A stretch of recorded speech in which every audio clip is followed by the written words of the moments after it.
நடிகர் ராகவா லாரன்ஸ் ஒரு கொரியோகிராஃபரா தன்னோட வாழ்க்கையை ஆரம்பிச்சு இயக்குனர் நடிகர் அப்படின்னு இப்போ வெற்றிகரமாவே போய்கிட்டு இருக்காரு.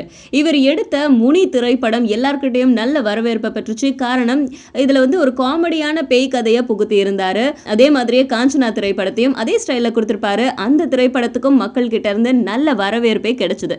ஸோ அதனுடைய அடுத்த பாகமான காஞ்சனா 2 படத்தை இயக்கிட்டு இருக்காரு. இந்த திரைப்படத்துக்கு முதல்ல முனி 3 கங்கா அப்படின்னு பெயர் வைக்கப்பட்டுச்சு. பட் இப்போ காஞ்சனா 2 அப்படின்ற பெயர்லேயே இந்த திரைப்படம் எடுத்துட்டு இருக்காங்க. இறுதி கட்ட படப்பிடிப்புகள் எல்லாமே முடிஞ்சு போச்சு. அப்படி இருக்கும்போது இந்த திரைப்படத்துல ஒரு சின்ன சுவாரஸ்யமான விஷயம் கசிஞ்சிருக்கு. அது என்ன அப்படின்னா, இதுக்கு முன்னாடி காஞ்சனா திரைப்படத்துல நம்ம சரத்குமார் திருநங்கையா வேஷம் போட்டிருப்பாரு. அவரை சாவடிச்சிருவாங்க. அதுக்கப்புறம் ஒரு சின்ன பையன், ஒரு முதியவர், இவங்க 3 பேரையும் சாவடிச்சிருவாங்க.